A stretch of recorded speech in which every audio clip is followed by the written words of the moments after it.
Gujarat's #1 engineering university, Sankal Chand Patel University, 9642706257. ఆ దేశంలో పోయి దాడి చేసి వాళ్ళని తీసుకొచ్చే శక్తి లేదు, అధికారం లేదు మనకి. వాళ్ళు మనకు పంపించడానికి సిద్ధపడాలి. దానికి ఒక ప్రాసెస్ ఉన్నది. ప్రపంచంలో ఎంత కుబేరుడైతే అంత ప్రాసెస్ ఆలస్యం అవుతుంది. కోర్టులో అంత గట్టి లాయర్లను పెడతారు, అంతగా వాయిదా వేస్తూ పోతుంటారు. అంతే తప్ప ఇక్కడ వీళ్ళని మనం తీసుకురావటంలా. ఆ దేశంలో చట్టాలు ఉల్లంఘించారు, అక్కడ కోర్టులు వీళ్ళ కేసులు ఒప్పుకోలేదు కాబట్టి విధిగా రావాల్సి వస్తుంది. అలా చూడాలి తప్ప దీని ప్రధాన్ని మనం ఒక ఎమోషనల్ కోణం నుంచి చూస్తే పరిష్కారం రాదు. సో ఇప్పుడు టారిఫ్లు విధించడం అనేది అమెరికాకి ఏ దేశం నుంచి స్టీల్, అల్యూమినియం ఇలాంటివి వచ్చినప్పటికీ కూడా 25% వాళ్ళ మీద సుంకాలు విధిస్తాము అనేటువంటి ఒక ప్రకటనతో పాటుగా ప్రతి చోట కూడా ట్రంప్ తన మార్కును చూపిస్తున్నాడు అనే మాట వినిపిస్తోంది. అదే సమయంలో పొద్దున ఒక మాట చెప్తున్నాడు, మధ్యాహ్నం ఇంకో మాట చెప్తున్నాడు, సాయంత్రం ఇంకో మాట చెప్తున్నాడు. మామూలుగా ఏంటంటే పరిపాలనలో ఎప్పుడు కూడా విధానం ఏం కావాలని మల్లగొల్లాలు పడుతూ ఉంటారు. కొందరు ఇలా చేస్తే బాగుంటుంది అంటారు, మరికొందరు అలాగా దానిలో ఇబ్బందులు ఉన్నాయి, ఇలా చేస్తే బాగుంటుంది అంటారు, మరికొందరు ఇంకో రకంగా అంటారు. ఇవన్నీ చర్చించుకుని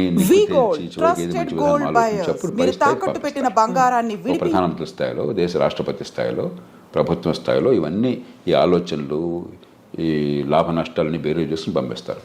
ట్రంప్ ఏమవుతుంది, పురిలో ఏదో ఆలోచన పడుతుంది, వెంటనే ఆయన దేశాధినేతగా ప్రకటించేస్తున్నాడు. మధ్యాహ్నానికి అది కష్టం అనిపిస్తుంది, వెంటనే మార్చుకుంటున్నాడు. పొద్దున్న ప్రకటించినప్పుడు ఆయన బృందం అంతా వైట్ హౌస్లో ఆయన కేబినెట్ మంత్రులు కానీ లేకపోతే ఆయన ఉన్నతాధికారులు కానీ నేచురల్గా నాయకుడు దేశాధినేత ఆదేశం ఇచ్చాడు కదా ఆయన సమర్థించాలా. మధ్యాహ్నం మాట మారుస్తున్నాడు, మళ్ళీ దీన్ని సమర్థించాలా. సాయంత్రం ఇంకో మాట చెప్తున్నాడు, మళ్ళీ దాన్ని సమర్థించాలా. అంటే ఒక తొగ్గలకి వ్యవహారంలాగా తయారవుతుంది. ట్రంప్ కూడా నిలకడగా, ఎందుకంటే నిలకడగా కొన్ని విషయాల్లో నిలకడగా అనిపించవచ్చు. ఇమిగ్రెంట్స్ ఉండటానికి వెళ్ళలేదు, అక్రమంగా వచ్చినటువంటి ఇమిగ్రెంట్స్ ఉండటానికి వెళ్ళలేదు, అక్కడ కన్సిస్టెంట్గా ఉన్నాడు. మంచి వచ్చేటో పక్కన పెట్టండి. అలాగే మరికొన్ని విషయాలు, కానీ కొన్ని విషయాల్లో పొద్దున, మధ్యాహ్నం, సాయంత్రం ఒక్కసారి ప్రభుత్వం మాట 2-3 సార్లు మారిపోతుంది. అది ఏ దేశానికి మంచిది కాదు. విధానాలు లోతుగా ఆలోచించాలి, తొందరపడి నిర్ణయాలు చేయకూడదు, అన్ని రకాలుగా పూర్వాపురాలు పరిశీలించాలి. వినదగిన ఎవరు చెప్పినా అని చెప్పని మీరు ఏదనుకుంటున్నా దానికి వ్యతిరేకంగా చెప్పేవాళ్ళ మాట ఆలోచించి నిర్ణయం తీసుకోవాలి. తీసుకున్నాక నిలకడగా ఉండాలి. ఇప్పుడు ఆలోచించకుండా తొందరపడి నిర్ణయాలు, నిలకడ లేకుండా వెనక్కి వెళ్ళటం జరుగుతుంది. ఇప్పుడు జన్మతః పౌరసత్వం రద్దుకు సంబంధించి చేసినటువంటి అనౌన్స్మెంట్ అది ఏ దిశలో ముందుకెళ్తుంది అనుకుంటున్నారు సార్? అది జరగదు. ఆ దేశంలో కోర్టులు అంగీకరించవు, ఆ దేశంలో రాజ్యాంగం ఒప్పుకోదు. రాజ్యాంగాన్ని మార్చడం ఎవరి తరమో కాదు. అయితే ఒక్కటే అవకాశం ఉన్నది, ఇది సుప్రీంకోర్టు దాకా వెళుతుంది. బహుశా వెళితే సుప్రీంకోర్టు తీసుకోవాలనేది. మన దేశంలాగా ప్రతి కేసు సుప్రీంకోర్టు తీసుకోవద్దు. అక్కడ కింద కోర్టులో దీన్ని ఆపేశారనుకోండి, సుప్రీంకోర్టు తీసుకోకపోవచ్చు అసలు. మన దేశంలో ప్రతి చెత్త చెదారం ప్రతి కేసు వెళ్ళిపోతుంది సుప్రీంకోర్టుకి. అక్కడ అట్లా ఉండదు. ఏడాదికి 100 కేసులు చూస్తారంతే. వాళ్ళు ముఖ్యం అనుకున్నాయి, మిగతావన్నీ అప్లికేషన్ పెట్టి మాత్రం కోర్టుకు తీసుకురావాలి. ఊరికే డాకెట్ షీట్ నిండిపోతుంది, కోర్టుకు వేరే పని ఉండదు. ఒకవేళ తీసుకుంటే సుప్రీంకోర్టు తిరస్కరిస్తుంది. కానీ బహుశా ఏది ఆమోదించే అవకాశం ఉంది అంటే గట్టిగా ప్రభుత్వానికి వాదించే అవకాశం ఒకటి ఉన్నది. అక్రమంగా తల్లిదండ్రులు కనుక దేశానికి చొరబడ్డట్టయితే, ఏ రకమైన డాక్యుమెంట్ వేసా లేకుండా అలా చొరబడ్డాక ఈ దేశంలో బిడ్డలను కన్నట్టయితే వాళ్ళకి పౌరసత్వం రాజ్యాంగంలో పదజాలం ప్రకారం వాళ్ళకు కూడా అవుతుంది, ఆ దేశంలో పుట్టారు కాబట్టి. కానీ రెండో పార్ట్ పదజాలం మళ్ళీ కొంచెం సందిగ్ధంగా ఉంది. కాబట్టి దేశంలోకి రావడం అక్రమంగా ఉన్నారు కాబట్టి అక్రమంగా వచ్చిన వాళ్ళకు, అక్రమంగా ఉన్న కాలంలో పుట్టితే వాళ్ళకి లేదని చెప్పని బహుశా కోర్టు ఒప్పుకోవచ్చు, మనకు తెలియదు. కాబట్టి భారతీయులకి ఇప్పుడు ఈ రకంగా అక్రమంగా వెళ్ళిన వాళ్ళకి ఇబ్బంది అవుతుంది. కానీ 195 మంది భారతీయులు ఈ దేశం నుంచి అమెరికా పోయేది చదువుకున్న వాళ్ళు, నైపుణ్యం ఉన్నవాళ్ళు, ఆ దేశంలోనే ఉన్నత విద్యను పొందిన వాళ్ళు చాలామంది,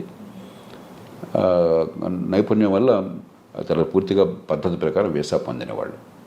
వాళ్ళకి ఎలాంటి ఇబ్బంది ఉండదు. మన ఊరికి అనవసరంగా కంగారు పడిపోయేది కంపెనీపోతే అనుకోవడం తప్ప నాకు 100కి వాళ్ళు ఏమాత్రం అనుమానం లేదు. కానీ అక్రమంగా చొరబడిన తల్లిదండ్రులకు పుట్టిన సంతానమైనట్లయితే సుప్రీంకోర్టు బహుశా వేరే స్టాండ్ తీసుకోవచ్చు. సార్ మీరు ఇప్పుడు 95% ప్రాపర్ మెథడ్లో వెళుతున్నారు అనుకున్నప్పుడు మిగతా 5%ని విమానాల్లో ఆ దేశాలకు పంపిస్తుంది. మన భారతదేశం వాళ్ళని ఎలా ట్రీట్ చేయాలి, ఏం చేయాలంటారు? అవగాహన కల్పించాలా? మళ్ళీ అవకాశం ఇప్పుడు ఈ దేశంలో 145 కోట్ల జనాభా ఉంది. 54 కోట్ల మంది పనిచేసేవాళ్ళు ఉన్నారు. దానిలో అత్యధికులు అసంఘటిత రంగం, రెక్కాడితే డొక్కాడిన వాళ్ళు, రేపు పొద్దున భోజనం ఎక్కడ దొరుకుతుంది తెలియని వాళ్ళు. కాబట్టి మన దేశంలో వాళ్ళేదో అక్రమ ఖర్చు పెట్టి అమెరికా వెళ్ళారు కాబట్టి వాళ్ళని ప్రత్యేకంగా నెత్తినెక్కించుకోవడం సాధ్యం కాదు. అందరి పౌరులతో సమానం. ఈ దేశంలో అందరికీ ఏ ప్రయత్నాలు చేయగలుగుతాం మనకున్న వనరులతో, మనకున్న పరిస్థితుల్లో, మనకున్న అవకాశాలతో ఆ ప్రయత్నాలు వాళ్ళకే చేస్తాం తప్పితే వీళ్ళని ప్రత్యేకంగా నెత్తిన పెట్టుకోవడం నేను చెప్పిన మాట గుర్తించకపోవచ్చు. ఎందుకంటే మన దేశంలో 2 రోజులు కొంచెం ప్రచారంలోకి వస్తే అది ప్రపంచంలో మోస్ట్ ఇంపార్టెంట్ ఇష్యూ. అంటే భారతదేశంలో ఈ కోట్ల మంది భవిష్యత్తు అక్కర్లేదా మనకి? కాబట్టి ఖచ్చితంగా ఈ దేశంలో ఉన్న మేరకు ఆ పరిస్థితులను బట్టి అవకాశాలు ఉంటాయి. అక్కడి నుంచి వచ్చేవాళ్ళు మరి ఇంకోటి గమనించండి, అత్యధికులు లక్షలాది రూపాయలు ఖర్చు పెట్టి వెళ్ళిన వాళ్ళు. కాబట్టి వాళ్ళు కొంత సొంతంగా బతకగల వాళ్ళు, బతకలేని వాళ్ళు కాదు. అందులో మనం చర్చలు చేసినప్పుడు కూడా పత్రికల్లో కానీ టీవీల్లో కానీ ఇదేది మిడిల్ ఈస్ట్ అనుకోండి, అక్కడికి వెళ్ళిన వాళ్ళు అత్యధికులు, కొందరు బాగా నైపుణ్యం ఉన్నవాళ్ళే, మిగతా వాళ్ళు పాపం కాయ కష్టం చేయడం కోసం వెళ్ళిన వాళ్ళు. అది ఇది ఒకటి కాదు. అంచేత మనం ఖచ్చితంగా సానుభూతి చూపెట్టాలి. అంతేగాని మిగతా అన్ని వదిలేసి వీళ్ళ కోసం ప్రత్యేకంగా ప్రభుత్వాలు చేయమంటే మిగతా ప్రజలంతా ఏంటి? ఈ దేశంలో ఒక పేద దేశం, కోట్ల మంది అసంఘటిత రంగంలో ఉన్నారు. 185-90 మంది నెల జీతం లేనటువంటి కష్టపడి పనిచేస్తున్న వాళ్ళు, రెక్కాడి దగ్గర డొక్కాడిన వాళ్ళు. అందరి సంగతి పట్టించుకోవాలి ప్రభుత్వం. అందరితో పాటు తప్ప అందరికంటే ఎక్కువగా నెత్తిన పెట్టుకోవడం సాధ్యము కాదు, అవసరమూ లేదు. సో ఇప్పుడు మోదీ విజిట్ అనేది ఉంది సార్, రెండోసారి రాష్ట్రపతి అయిన తర్వాత వెరీ ఫస్ట్ టైం మీట్ అనేది ఉంది. ఏం జరుగుతుంది సార్? ఏమేమి ఎక్స్పెక్ట్ చేయొచ్చు మనం? ఇప్పుడు 3 విషయాలు. ఒకటి, ఇవన్నీ పక్కన పెడితే పార్టీ ఏదన్నా ఒకటి అమెరికాలో భారత్కి అమెరికాకి చాలా విషయాల్లో ఏకాభిప్రాయం ఉన్నది, ఉమ్మడి ప్రయోజనాలు ఉన్నాయి. అందుకనే వ్యూహాత్మకమైన ఒప్పందం, స్ట్రాటజిక్ అలయన్స్ అంటున్నాం. ఎందుకంటే చైనా పెద్ద భూతంలా కనిపిస్తుంది, వాళ్ళకి భూతం మనకి భూతం వివిధ కారణాల వల్ల. ఆ నేపథ్యంలో దాన్ని మరింత సంఘటితం చేయడం, బలోపేతం చేయడం. రెండోది, ఇవన్నీ ఒక రకంగా చిన్న చిన్న సమస్యలు, పెద్ద సమస్యలు కాదు. మనకేదో పేపర్లో హెడ్లైన్ వచ్చింది కాబట్టి అనిపిస్తుంది, కానీ ఒక 10,000 మంది 20,000 మంది అక్రమంగా చొరపడిన వాళ్ళని తిరిగి పంపించడం అనేది లార్జర్ కాంటెక్స్ట్లో చాలా చిన్న సమస్య. అమెరికాలో బహుశా 50 లక్షల మంది భారతీయులు ఉన్నారు. 10,000 మంది 15,000 మంది లక్ష ఏంటి అసలు? వాళ్ళంతా అధికారికంగా చట్టబద్ధంగా దేశాలతో వెళ్ళిన వాళ్ళు. కానీ ఇలాంటి చిన్న చిన్న ఉంటాయి. ఇవన్నీ కూడా పరిష్కారం ఉభయతారకంగా కొంత ప్రయత్నం చేయడం. కానీ కీలకమైనది ఏంటంటే వాణిజ్యం, అంతర్జాతీయ వాణిజ్యం. భారతదేశానికి అమెరికాతో మిగులు ఉన్నది, కానీ పెద్ద మిగులు లేదు. పెద్ద మిగులు ఉన్నది అమెరికాకి కెనడాతో ఉన్నది, అంతకంటే ఎక్కువ మెక్సికోతో ఉన్నది, చైనాతో, మెక్సికోతో, కెనడాతో ఉన్నది. వియట్నాంతో దాదాపు $62 బిలియన్ మిగులు ఉన్నది. చిన్న దేశం, గోచిపాత దేశం. మంది 60 బిలియన్ డాలర్లు, మంది $30 బిలియన్ అంతా మిగులుంది మనకి భారత్కి. అమెరికా ఒక్కటే పెద్ద దేశం, మనకి అసలు మిగులు ఉన్నది. తగ్గించాలని ఒత్తిడి ఉంటుంది. అందుకనే మన బడ్జెట్ కూడా కొంత మనం దిగుమతి సుంకాలు తగ్గించే ప్రయత్నం చేశాం. ఉభయతారకంగా ఆయన మనసును గుర్తిరిగి కాస్త ఆయన్ని ప్రసన్నం చేసుకోవటం, అదే మన ప్రయోజనాన్ని కాపాడుకోవటం. మనం నష్టపోకూడదు. అవతల వాళ్ళకి మీరు అంత భీష్మించి కూర్చున్నప్పుడు వాళ్ళకి ఏదో కొన్ని చూపెట్టాలి. కాబట్టి వాణిజ్యం విషయంలో ఏం చేయాలి? ఈ 3 ప్రధానమైన అంశాలు అవుతాయి చర్చలో. సో మన దగ్గర నుంచి వస్తున్నటువంటి దిగుమతుల మీద కూడా విపరీతమైనటువంటి సుంకం పెట్టబోతున్నారు, టారిఫ్లు విధిస్తారు అనే మాట అంత ఎక్కువ ఉంటుంది. వీరికి మనకి ఏంటంటే ఇదిగో పుల్లాడి దిగుతో కట్టున్నాం మనం. మెక్సికో నుండి కెనడా మీద దిగు సుంకాలు పెడతా ఉన్నారు, మళ్ళీ వెంటనే మధ్యాహ్నం మార్చేశారు, సాయంత్రం ఇంకోటి అన్నారు. మన మీద కూడా ఇవన్నీ ఏంటి ఆయన నెగోషియేటింగ్ టాక్టిక్. ఒక ప్రభుత్వాధినేత నెగోషియేటింగ్ టాక్టిక్స్, మనకి సంప్రదింపుల్లో మాట్లాడేటువంటి వాటిని అనాలోచితంగానో లేకపోతే తాత్కాలికంగానో విధానంగా అంత ఆర్భాటం చేసి ప్రకటించకూడదు. ట్రంప్ స్టైల్ అది, ఆయన తీరే అది. మనం ఏం చేస్తాం? ఆయన తీరు మార్చలేం కదా. పుట్టుకతో వచ్చిన బుద్ధి పుట్టుకలతో కానీ పోదని చెప్పిన మన చేతుల్లో ఏం లేదు. అంచేత మన మీద కొంత ఒత్తిడి మన మీద ఉంటుంది, కానీ భయంకరంగా ఏముండదు. మనం కూడా కొంచెం ఉభయతారకంగా వ్యవహరించినట్టయితే, మన ప్రయోజనాన్ని కాపాడుకుంటూ ఒడుకు వ్యవహరించినట్టయితే మనకి పెద్దగా నష్టం ఉండదు. సో ఫస్ట్ 100 డేసే కీలకమైనప్పుడు మీరు చెప్పినట్టుగా ఇన్ని కన్ఫ్యూజింగ్ నిర్ణయాలు పూటకొకటి మారుతూ ఉన్నప్పుడు వాట్ అబౌట్ మిగతా టెన్యూర్ అనేది ఎలా ఉంటుంది అనుకోవచ్చు సార్? ఇప్పుడు అమెరికాకి ఏమవుతుందో అమెరికా వాళ్ళు చూస్తుంటారు, మీకు నాకు బాధపడాల్సిన అవసరం లేదు. ప్రపంచానికి ఏమవుతుందని ఆలోచించాలి. ఏమవుతుందంటే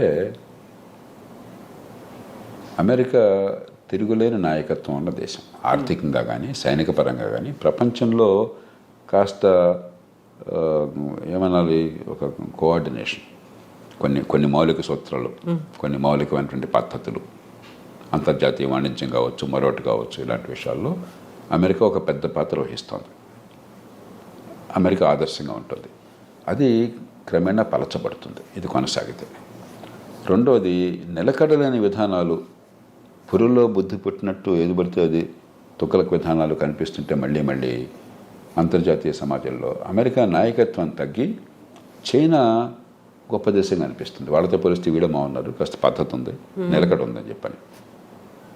కాబట్టి ట్రంప్ కానీ ఆయన బృందం కానీ కొద్దిగా ఉభయతారకంగా వ్యవహరించకపోయినట్టయితే అమెరికా నాయకత్వం బలహీనపడి చైనా నాయకత్వం పెరిగే అవకాశం ఉంది.